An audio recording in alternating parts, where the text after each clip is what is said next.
Hello everyone. आज हम करेंगे क्लास 12th का 12th चैप्टर लीनियर प्रोग्रामिंग। बहुत ही ज़्यादा अच्छा चैप्टर है, बहुत ही ज़्यादा सिंपल चैप्टर है। हाँ, कई जगह जाके ये थोड़ा सा कॉम्प्लेक्स ज़रूर हो जाता है, लेकिन अगर हमें इसके फंडामेंटल्स अच्छे से आते हों तो ये चैप्टर आपको कभी भी नहीं तंग करेगा। 6 मार्क्स का क्वेश्चन ज़रूर आएगा, ये भी पक्की बात है। और आप ये भी लगा के चलिए कि आपको इसके बेसिस स्ट्रॉन्ग करने के लिए आपको जो हमने अर्लियर क्लासेस में जो भी इक्वेशंस वगैरह पढ़ी हैं उनके ऊपर काम करना पड़ेगा। अगर आपको नहीं आती हैं तो बहुत अच्छी बात है। देखिए, चैप्टर है लीनियर प्रोग्रामिंग। तो मैं हमेशा बताता हूँ, जैसे लीनियर इक्वेशंस हो गया in 2 variables, linear equation 1 variable 8th class में पढ़ते हैं हम, ठीक है। और जो हमने अर्लियर क्लासेस में लीनियर इक्वेशंस और उनकी एप्लीकेशंस ज़रूर पढ़ी थी in day to day problem, ठीक है। जैसे आपको याद होगा ट्रेन्स वाले क्वेश्चन हैं, एज वाले क्वेश्चन हैं।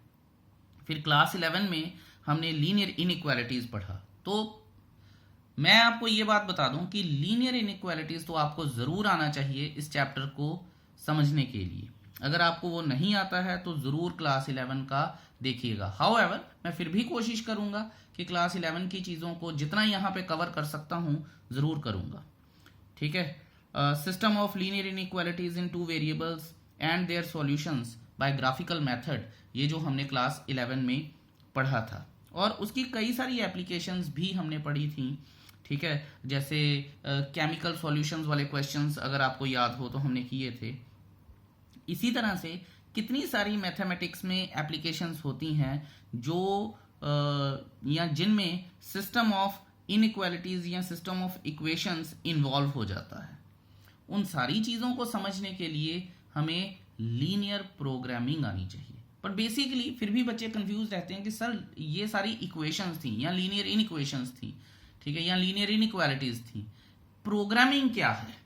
बिल्कुल सही बात है, क्वेश्चन तो बिल्कुल जायज है कि व्हाट इज द प्रोग्रामिंग। तो चलिए इसके ऊपर बात करते हैं कि लीनियर प्रोग्रामिंग एक्चुअल में होती क्या है। मान लीजिए कि आपको स्कूल में एक प्रोजेक्ट मिला है करने के लिए, ठीक है, और उन्होंने बोला है कि submit this project with in 7 days, ठीक है। या दूसरी बात करें कि कोई सेल्समैन है या सेल्स पर्सन है, फीमेल भी हो सकती है, सेल्स पर्सन है, उसे एक टारगेट मिला है कि let's say to sell 100 units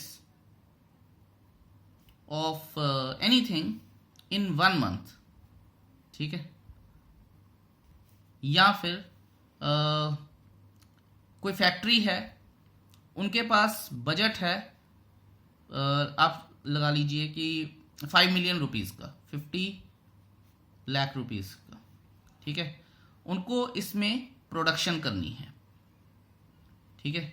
so इन सारी चीज़ों को अगर आप ये देखें कि ये सारी की सारी क्या है, टारगेट बेस्ड सिचुएशंस हैं जो हम में से किसी को भी मिल सकती हैं। अगर कोई सेल्स पर्सन है, अगर कोई फैक्ट्री ओनर है, अगर कोई स्टूडेंट है, ठीक है, अगर कोई किसी कंपनी में मैनेजर है, किसी तरह की भी टारगेट बेस्ड सिचुएशंस हो सकती हैं।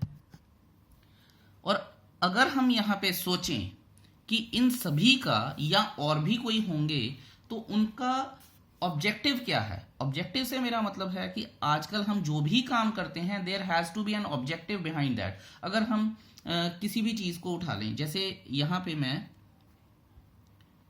किसी भी चीज़ को उठाऊं तो मेरा ऑब्जेक्टिव क्या है। यहाँ पे एक स्टूडेंट है, जैसे मान लीजिए आप ही एक स्टूडेंट हैं, तो आपका ऑब्जेक्टिव क्या है। आपका ऑब्जेक्टिव है to maximise your score, maximum score, ठीक है। यहां पे सेल्स पर्सन का ऑब्जेक्टिव क्या है, टू मैक्सिमाइज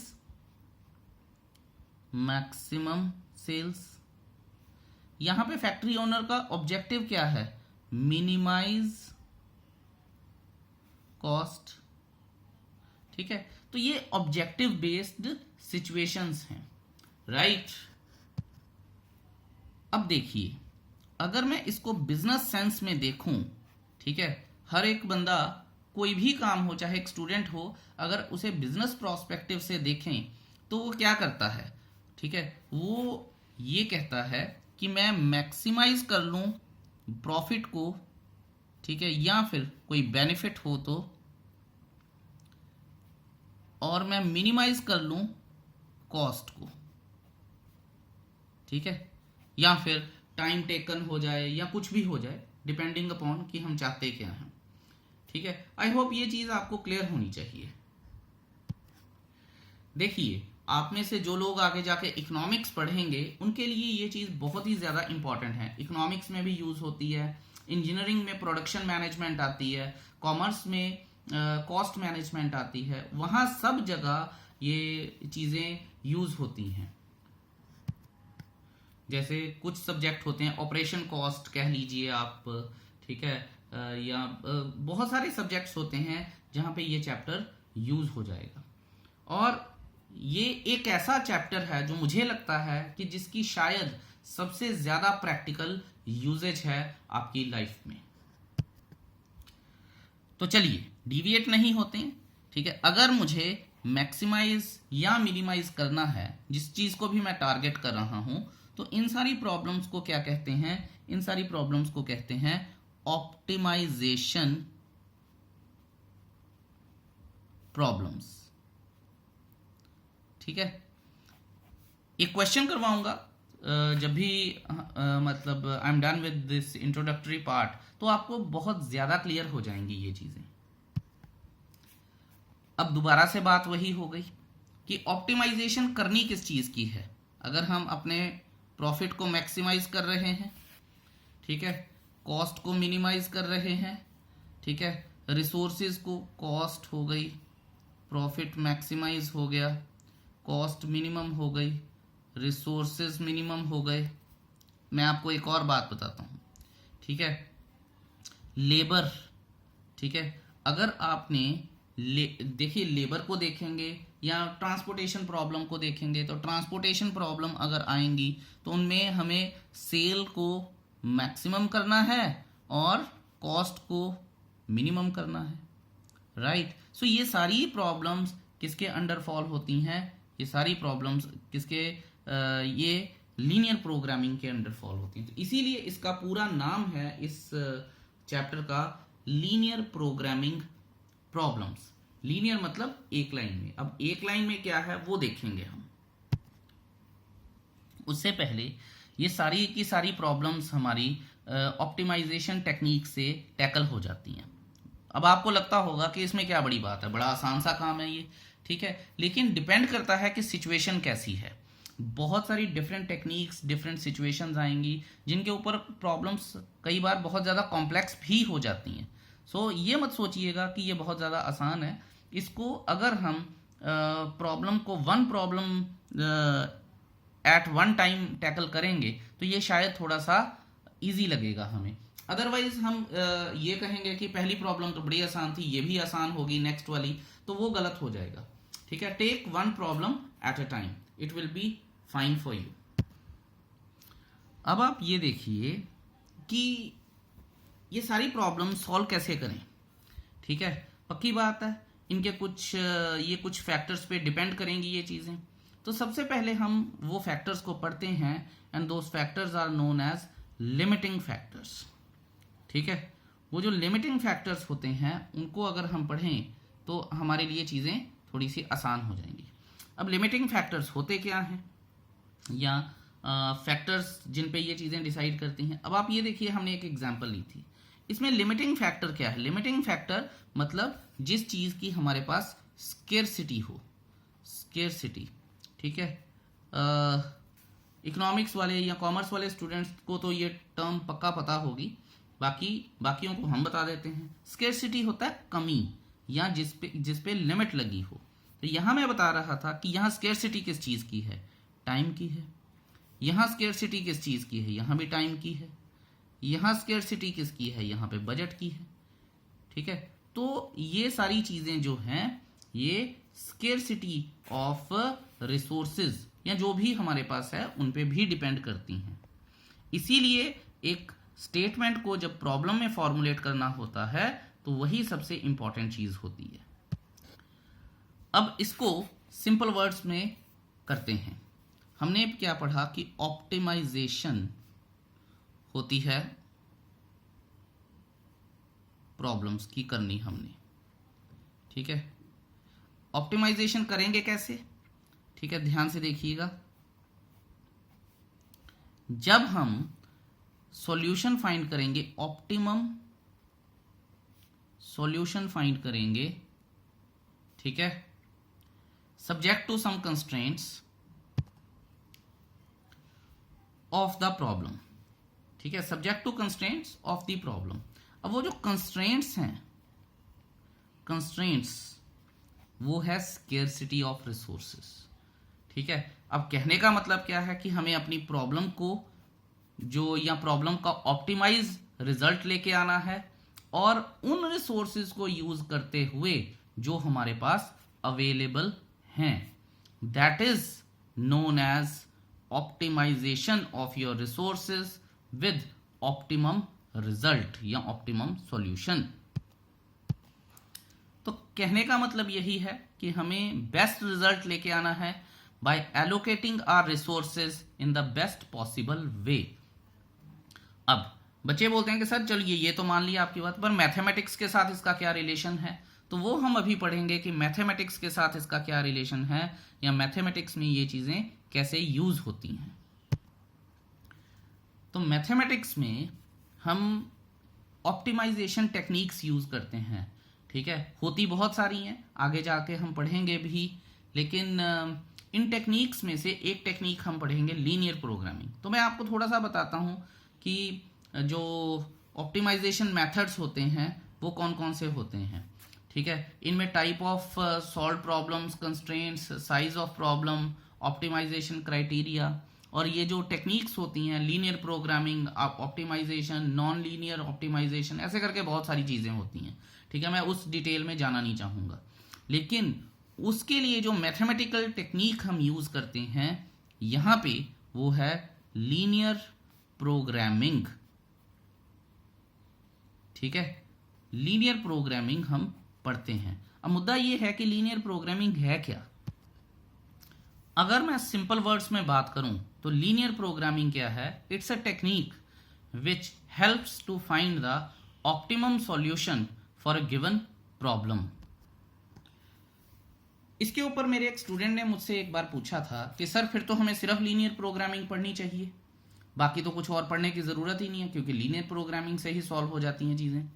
तो मेरा जवाब ये था कि ज़रूरी नहीं है कि लीनियर प्रोग्रामिंग में हर चीज़ सॉल्व होती हो, लेकिन बहुत सारी चीज़ें सॉल्व होती हैं, ठीक है। और मेनली जो इंडस्ट्री रिलेटेड प्रॉब्लम्स हैं, ठीक है, वो सॉल्व होती हैं। जैसे मैं अगर एग्जांपल दूं कि कुछ टेक्निक्स जो हम लीनियर प्रोग्रामिंग में यूज़ करते हैं वो टेक्निक्स हमें हेल्प तो करती हैं, लेकिन वो प्रॉब्लम्स हैं क्या, जैसे प्रोडक्ट की प्रॉब्लम होती है कि हमें ए प्रोडक्ट प्रोड्यूस करना चाहिए या बी प्रोडक्ट प्रोड्यूस करना चाहिए। पर्सनल लेवल पे बात करें तो डाइट प्रॉब्लम्स आती हैं, पोर्टफोलियो सिलेक्शन प्रॉब्लम आती है, मीडिया सिलेक्शन प्रॉब्लम आती है, ब्लेंडिंग प्रॉब्लम होती है, ट्रांसपोर्टेशन प्रॉब्लम होती है, ट्रैवलिंग सेल्समैन प्रॉब्लम होती हैं। सो इस तरह से ढेरों प्रॉब्लम्स होती हैं, ठीक है। लेकिन मोस्टली लीनियर प्रोग्रामिंग जो यूज होती है वो बिजनेस रिलेटेड प्रॉब्लम्स में यूज होती है मोस्टली, ठीक है। अब जैसे ऐसा नहीं हम कह सकते कि डिफरेंशिएशन या सर्कल की कोई प्रॉब्लम जो है वो मैं लीनियर प्रोग्रामिंग से सॉल्व कर लूंगा, वो हो नहीं सकता है ना। सो डिफरेंट चीज़ों के लिए डिफरेंट टेक्निक्स बनी हैं, लेकिन इंडस्ट्री रिलेटेड प्रॉब्लम्स के लिए फिर लीनियर प्रोग्रामिंग बनी है। यहां से बहुत ही ध्यान से सुनिएगा जो मैं कहने जा रहा हूं कि अब लीनियर प्रोग्रामिंग के बारे में हमने थोड़ा सा तो जान लिया, अब लीनियर प्रोग्रामिंग के बारे में और जानते हैं। स्ट्रक्चर और formulation of a linear programming problem, सबसे इंपॉर्टेंट जो चीज है वो होता है formulation of a linear programming problem. इसका मतलब क्या है, इसका मतलब है कि सबसे पहले जो हमें प्रॉब्लम दी गई है हमें उसे समझना चाहिए, टू अंडरस्टैंड।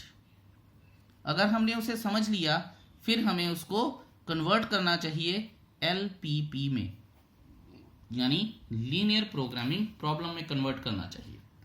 क्योंकि कोई प्रॉब्लम दी है, मुझे क्या पता वो लीनियर प्रोग्रामिंग की प्रॉब्लम है भी है कि नहीं है, तो उसे कन्वर्ट करेंगे, अगर वो कन्वर्ट होती है तभी तो पता चलेगा।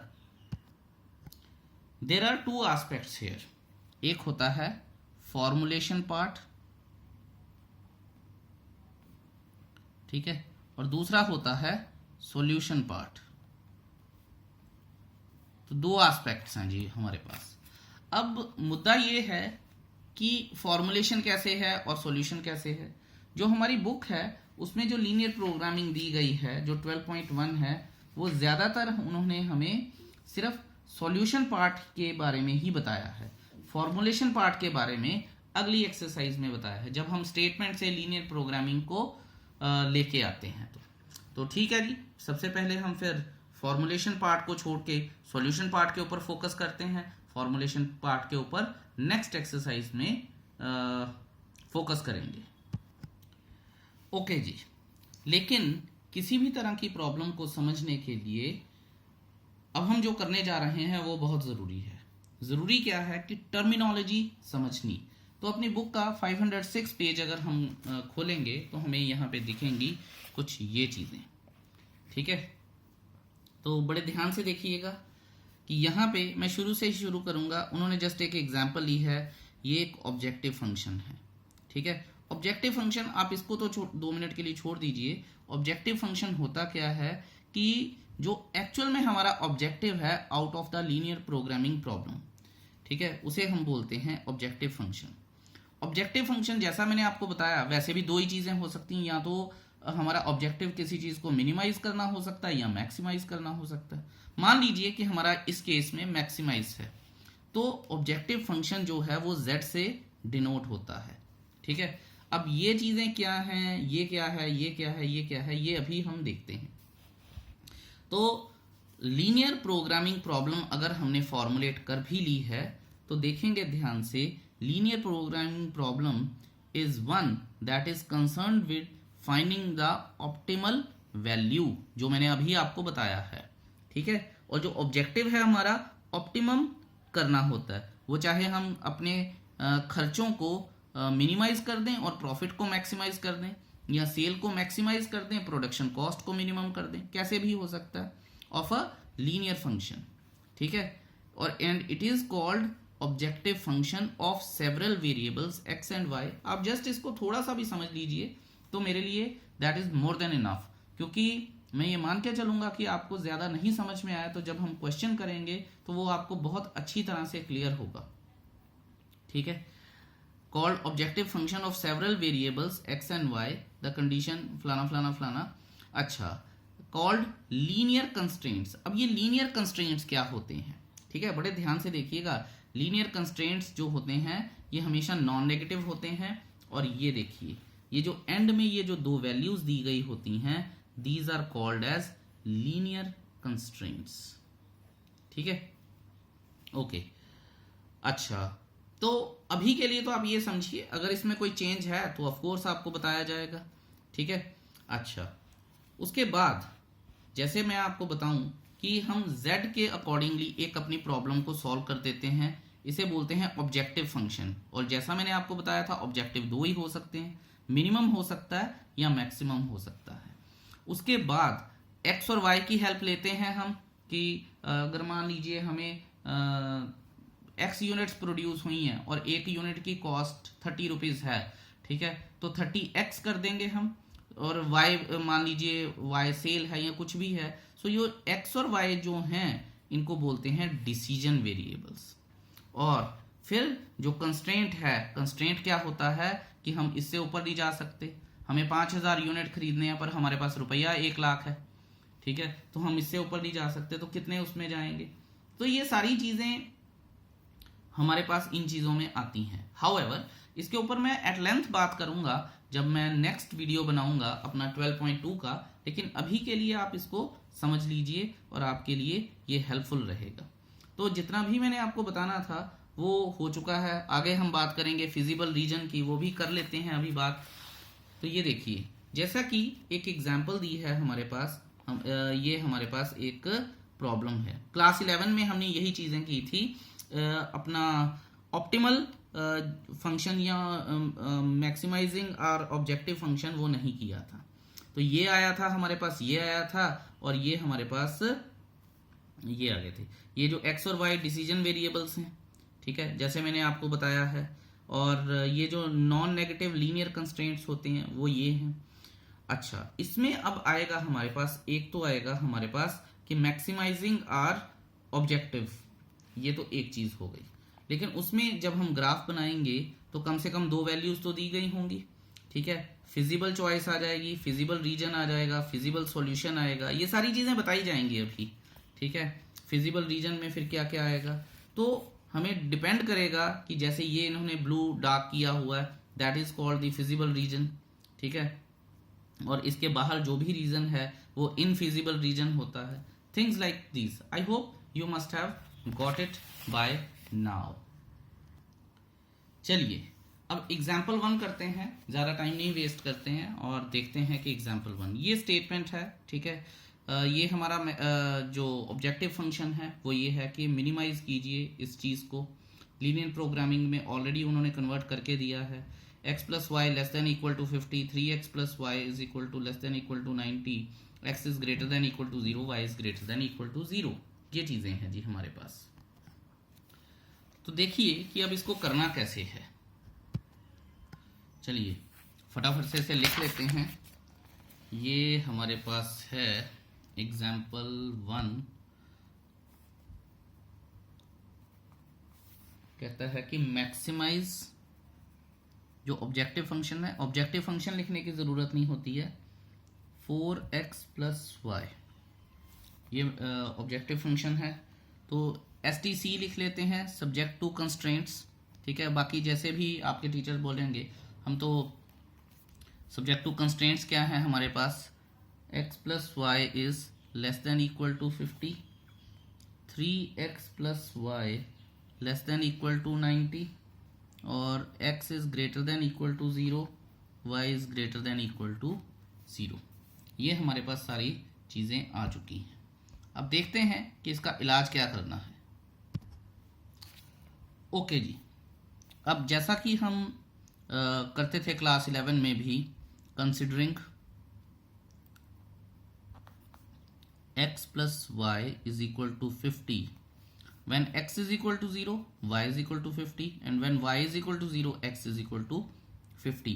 और हमें 2 ही इसके सॉल्यूशंस निकालने होते हैं, ठीक है। ये जितनी जल्दी निकल आए, हमें इसकी वर्किंग शो नहीं करनी होती, इतनी लंबी चौड़ी तो शो नहीं करनी होती, ठीक है। 0 50 50 0, अगर ज़्यादा ज़रूरत पड़ जाए तो कर भी सकते हैं, ऐसी कोई बड़ी बात नहीं है, ठीक है। ये हो गया। अब considering 3x plus y is equal to 90, इसमें क्या आएगा जी, x और y। अगर x हमारे पास 0 है तो y 90 है, अगर y 0 है तो x 30 है, ठीक है। ये हो गया जी हमारे पास, ये भी सॉल्यूशन। और ये आपको पता है, मैंने लास्ट ईयर भी बताया था कि अगर ऐसे करके हमारे पास रीजन होता है तो ये जो चीज़ें हैं, क्योंकि दोनों ग्रेटर देन इक्वल टू 0 हैं, तो दोनों फर्स्ट क्वाड्रेंट में शो करेंगी। यानी हमारा ऑप्टिमल सॉल्यूशन जो है अब फर्स्ट क्वाड्रेंट में उन्होंने रिस्ट्रिक्ट कर दिया है। और मज़े की बात ये है कि जहां भी ये चीज़ आ जाएगी, जो ऑप्टिमल सॉल्यूशन है या फिजिबल रीजन है, वो फर्स्ट क्वाड्रेंट में ही आएगा। देखिए अब थोड़ा सा ग्राफ बनाना सीखते हैं, बड़े ध्यान से देखिएगा। ये मैंने कुछ इस तरह से किया है, ठीक है। तो लिख लेते हैं जी 10 20 30 40 50, स्केल भी रखा ही है तो देख लेते हैं, ठीक है। थोड़ा सा एफर्ट कर लीजिएगा इसको सीखने के लिए। 60 70 80, और इनको सेम डिस्टेंस पे रखना है हमने, 10 20 30। मैं थोड़ा सा बिना डिस्टेंस के ही रख रहा हूँ, मतलब मेजर किए बिना, अदरवाइज़ ये वीडियो बहुत ज़्यादा लंबा हो जाएगा। 70 80, अगर आप ग्राफ पे बना सकेंगे तो ज़्यादा बेहतर है, नहीं भी बना सकेंगे, क्योंकि आई डोंट थिंक कि आपकी क्लास में एग्ज़ाम में ग्राफ मिलता है, तो आप ऐसे ही कर लीजिएगा। तो एक आ गया था हमारे पास 0,50 और एक था 50,0। तो चलिए जी, 10, 20, 30, 40 और ये 50 है, ठीक है। तो ये चीज़ आ जाएगी हमारे पास, ये आ गई एक। अब यहाँ पे हम एक इक्वेशन लिख लेंगे, इसकी इनइक्वालिटी लिख लेंगे, जो कि है x plus y is less than equal to 50। ये आ जाएगा 0,50 और ये आ जाएगा 50,0। अच्छा, अब हमें जो हम +1 में करते थे, इसमें ओरिजिन फिल करेंगे। तो ये आ जाएगा 0 + 0 is less then 50। It means it's true है, तो इसका जो रीजन है ये कुछ इस तरफ आना शुरू हो जाएगा, हमें पता होगा, ठीक है। पता रखना है बस, बाकी तो चीज़ें बाद में जब आप शेड करेंगे तो उसे पता चल जाएगा, ठीक है। Let's see. और आप इसको इस तरह से भी कर सकते हैं, ठीक है। एरो लगा लीजिए ताकि पता चल जाएगा कि ये सारा कुछ इस तरफ है। अच्छा, दूसरी को अब हम ट्राई करते हैं। एक है 0,90, कुछ यहाँ पे आएगा, ठीक है। ये आप ये देखिए, कुछ 0,90 कुछ यहाँ पे आएगा, और दूसरा है 30,0 कुछ यहाँ पे आएगा, 10, 20, 30, तो यहाँ पे आएगा कुछ। तो यहाँ पे लिख लेते हैं ऐसे, ये इसकी इनइक्वालिटी भी लिख लेते हैं। 3x + y is less than equal to 90। Origin fill किया, ट्रू है, तो ये भी इस तरफ आना शुरू होगा, ठीक है। और ये हमारा जो आएगा, ये वाला जो रीजन है, ये हमारा शेडेड रीजन बन जाएगा। आई होप ये चीज़ आपको क्लियर है। अब जो इम्पोर्टेंट चीज़ है वो ये है कि हमें इनको नेमिंग करनी है, A, B, ठीक है, और ये फाइनली ये C, और ये ऑफ कोर्स O। तो हमारा जो फिजिबल रीजन है, ठीक है, फिजिबल रीजन है OABC है। ये एक बात हो गई है। अच्छा, कॉर्नर पॉइंट्स क्या हैं हमारे पास? कॉर्नर पॉइंट्स हैं O 0,0, A 50,0, C 0,50 and B,